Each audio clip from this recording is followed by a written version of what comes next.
بسم اللہ الرحمن الرحیم۔ السلام علیکم۔ صحابہ کرام کے لیے سمندر کا مسخر ہونا۔ قیس بن حجاج نے جن صاحب سے یہ روایت سنی ہے وہ نقل کرتے ہیں کہ جب حضرت عمرو بن عاص نے مصر فتح کیا تو ان کے پاس اہل مصر اس مہینے میں آئے، جس کو بونا ان کی زبان میں کہتے ہیں۔ بونا عجمی زبان میں ایک مہینے کا نام ہے، اور ان سے کہا اے امیر، ہمارے اس نیل کے لیے ایک طریقہ ہے، اس میں پانی بغیر اس طریقے کے نہیں رہتا ہے۔ ان سے پوچھا کہ وہ طریقہ کیا ہے؟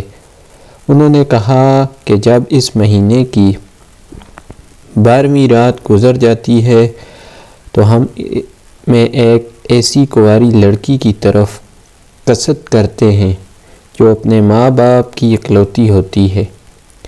اس کے ماں باپ کو ہم راضی کر لیتے ہیں اور اسے ہم زیور اور لباس فاخرہ جہاں تک ہو سکتا ہے، پھر ہم اس لڑکی کو دریائے نیل میں ڈال دیتے ہیں۔ تو ان سے حضرت ابن عاص نے فرمایا کہ یہ بات اسلام میں نہیں ہو سکتی، اسلام ہر اس رسم کو گرا دیتا ہے جو اس سے پہلے ہے۔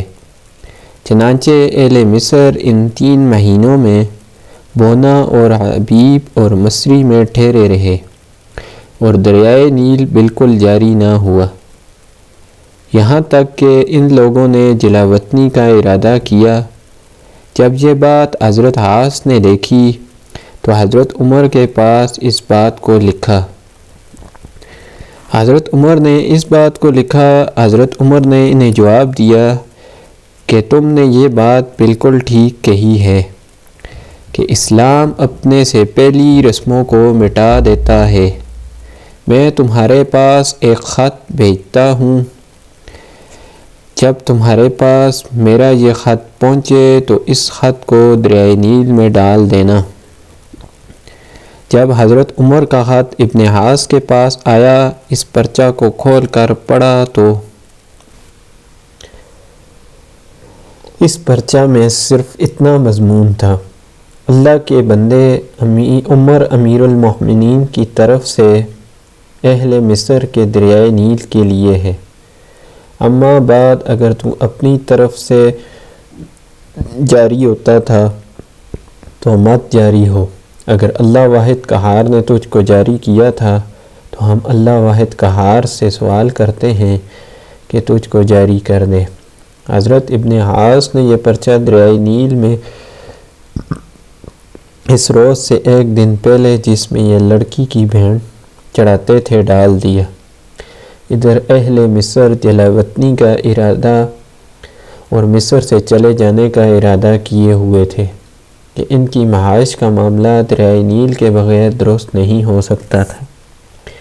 بھینٹ چڑھائے جانے والے دن جب لوگوں نے صبح کو دیکھا کہ اللہ پاک نے دریائے نیل کا پانی 16 ہاتھ اونچا بہا دیا ہے اور یہ برا طریقہ اہل مصر سے ختم ہو گیا اور آج تک دریائے نیل نہیں سوکھا ہے۔ حروۃ العیمہ بنی سعد نے بیان کیا ہے کہ ابو ریحانہ سمندر میں سوار ہوئے اور یہ نبی اکرم صلی اللہ علیہ وآلہ وسلم کے صحابی ہیں، یہ سلائی کا کام کرتے تھے، ان کی سوئی سمندر میں جا گری تو انہوں نے کہا کہ اے رب، میں تجھے قسم دیتا ہوں کہ تو میری سوئی مجھے ضرور واپس کر دے۔ وہ سوئی سمندر پر ظاہر ہوئی اور انہوں نے اسے اٹھا لیا۔ سمندر پر گھوڑے۔ حضرت ابو ہریرہ نے بیان کیا ہے کہ جب نبی اکرم رسول اللہ صلی اللہ علیہ وسلم نے حضرت علاء بن عذرمی کو بحرین بھیجا تو میں بھی ان کے پیچھے گیا۔ میں نے ان سے 3 باتیں دیکھی ہیں، میں نہیں جانتا کہ ان میں سے کون زیادہ عجیب ہے۔ جب ہم سمندر کے کنارے پر پہنچے تو انہوں نے کہا اللہ کا نام لو اور اس میں گھس جاؤ۔ چنانچہ ہم اللہ کا نام لیا اور اس میں اتر گئے اور پار ہو گئے، اور ہمارے اونٹوں کے تلوے بھی تر نہ ہوئے تھے۔ اس کے بعد جب ہم لوٹے اور ان کے ساتھ چلے زمین کے ایک جنگل میں، اور ہمارے پاس پانی نہیں تھا، ہم نے ان سے اس بات کی شکایت کی۔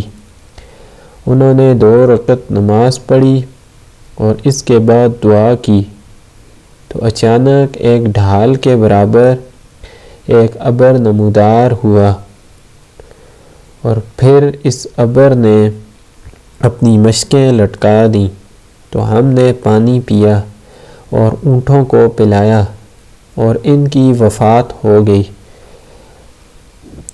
ہم نے ان کو ریت میں دفن کیا، اور ہم تھوڑی ہی دور چلے تھے کہ ہم نے کہا کہ درندے آئیں گے اور ان کو کھا جائیں گے۔